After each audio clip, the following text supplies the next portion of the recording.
Eu fico satisfeito pelo empenho, pela disposição. Nós vemos uma sequência de jogos muito difíceis. Nós fizemos 5 jogos, 3 fora, né, contra equipes de um nível excelente, e fizemos 8 pontos de 15. Então agora nós vamos para o mais importante, isso já passou, que é o mais importante, que é o jogo contra a Ponte. E lá nós temos o nosso 12º jogador, e será fundamental que a gente consiga fazer o dever de casa e talvez na próxima partida, já fora, poder definir uma situação. Boa noite, professor. Hoje você contou com a presença do Brocador, que já marcou vários gols aqui, 24 gols aqui no Maracanã, e por pouco ele marcou num cruzamento no chão, rasteiro, ele chegou ali, e por pouco estava atrás do gol, ele marcaria de repente o gol da vitória. Como é que é essa expectativa tua em relação a estar voltando aqui no Maracanã? Você que jogou várias vezes aqui no Maracanã. Aí o Maracanã era para 120 mil pessoas, 200 mil pessoas. Você encontrou Abel Braga hoje, seu colega de profissão. Sempre uma satisfação você voltar ao Maracanã. Quanto ao Hernani e o próprio Regis, são jogadores que não estavam atuando. Então, 2, né? Você tira o goleiro, de 10 são 20%, um pouco menos. Nós tivemos uma dificuldade normal, muito tempo sem jogar, sentiu, teve bem, acho que fez um muito bom jogo.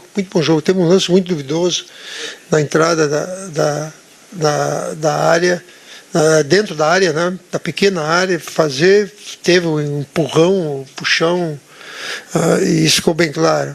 Então, na dúvida, acho que o juiz sempre prendeu para o outro lado, mas não gosto de reclamar muito disso, passou.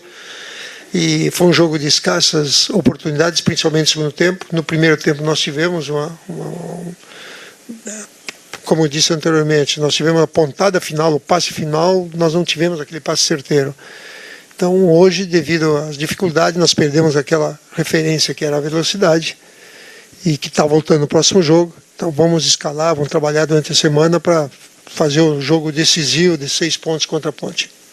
Carpegiani, o Juninho Capixaba voltou após cumprir suspensão pelo 3º cartão amarelo, mas eu queria que você falasse por que optou por manter o Matheus Reis como titular.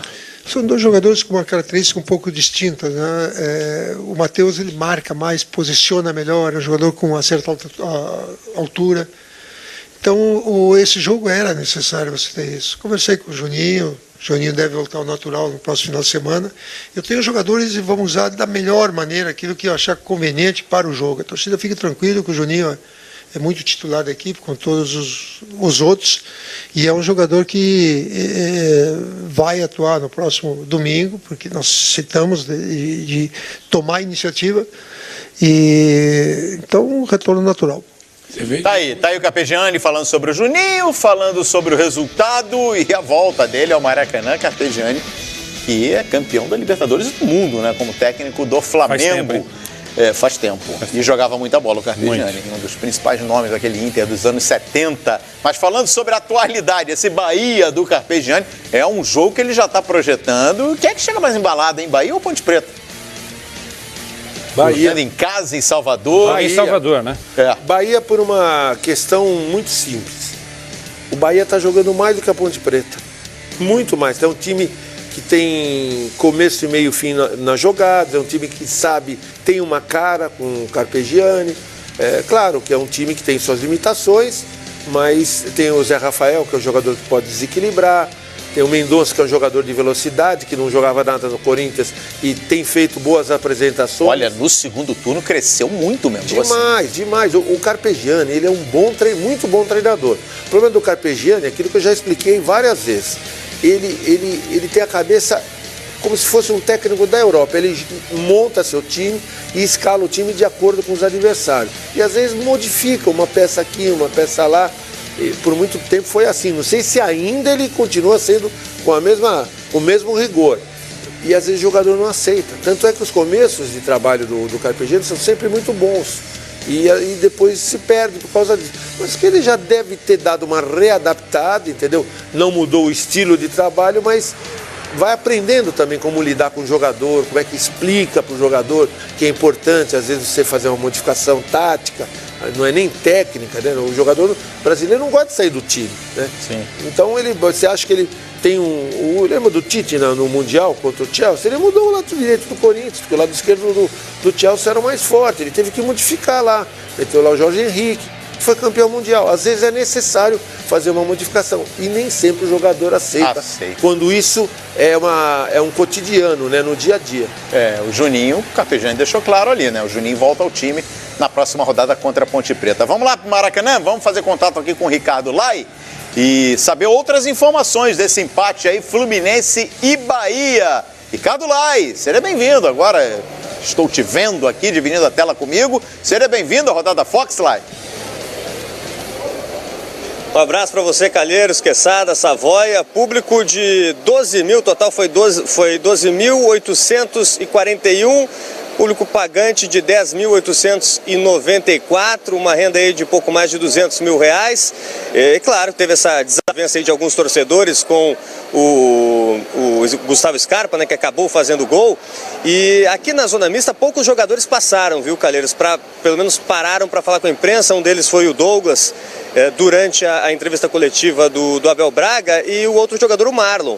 O Marlon, que falou sobre esse empate, que claro que frustra os jogadores do Fluminense, todo o ambiente, né, tricolor. E a conta, Calheiros, é a seguinte: pelo menos o Gustavo Scarpa fez esse comentário após a partida. Nas últimas 7 rodadas, 8 pontos para se livrar do rebaixamento.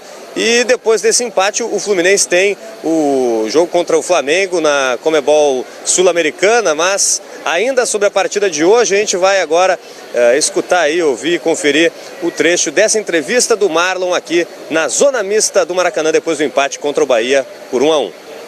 Você pode colocar para justificar nossa temporada muito irregular para os padrões do Fluminense, mas quando está ali dentro de campo são 11 contra 11, e creio que nós ficamos em alguns aspectos que estamos na situação que estamos hoje. Vocês chegaram a ficar com uma vantagem de ter um jogador a mais durante os últimos 10 minutinhos da partida, mas ainda assim não deu para sair do empate. E qual foi a maior dificuldade hoje nesse confronto diante do Bahia? Olha, quando você está jogando em casa, você já sabe que você vai ter a missão de romper a defesa do adversário, porque os adversários vêm muito fechados, e no começo do jogo, infelizmente, a gente acabou tomando gol. E isso a gente acabou tendo que se jogar para cima do Bahia para conseguir um gol. A gente conseguiu um empate, martelou tentar conseguir a vitória, mas não conseguimos, porque quando você joga fora de casa, quando você joga em casa com o adversário muito fechado, você tem que propor o jogo, é difícil entrar aí, você tem que tentar entrar pelos flancos do campo. Mas o Bahia se fechou bem, suportou a pressão, conseguiu sair daqui com o empate. Surpreendeu ali aquele contra-golpe rápido, logo no comecinho do jogo, o primeiro gol ali pela goleada?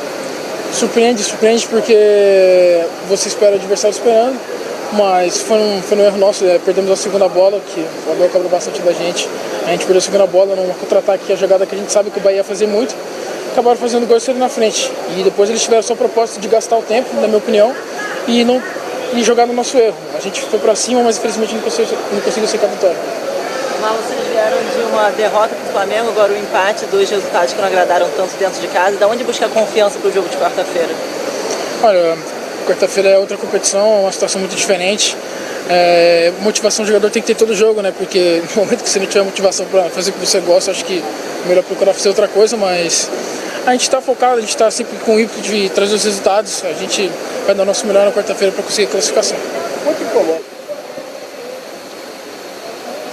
Informação sobre o Matheus Alessandro, que entrou no segundo tempo e depois foi substituído, mas nada grave, recebeu uma pancada na região lombar. E a expectativa é que amanhã volte a treinar ou na terça-feira já ter condições de trabalhar normalmente. O Fluminense volta a treinar amanhã no centro de treinamento, focado nesse jogo da próxima quarta-feira contra o Flamengo. Precisa reverter a vantagem do rubro-negro. E no fim de semana joga novamente no Rio de Janeiro, mas aí no estádio Newton Santos, o clássico contra o Botafogo, enquanto o Bahia, como vocês conferiram em entrevista coletiva do Carpegiani, joga em casa, o apoio do torcedor, e contra a Ponte Preta, que vem com moral depois dessa vitória contra o Corinthians, pessoal. Valeu Ricardo Lai pelas informações. Ricardo Lai ao vivo do Maracanã. Fluminense 1, Bahia 1. E na quarta-feira, Fla-Flu pela Copa Sul-Americana. Eduardo Savoia, Leandro Quesada. Dá para apostar numa virada do Fluminense, Quesada? Dá, porque é clássico. Em qualquer situação, clássico é clássico e vice-versa, como diria o Jardel, né? Clássico é clássico e vice-versa. E assim, o Flamengo tá melhor que o Fluminense, gente? Um pouquinho só também, né?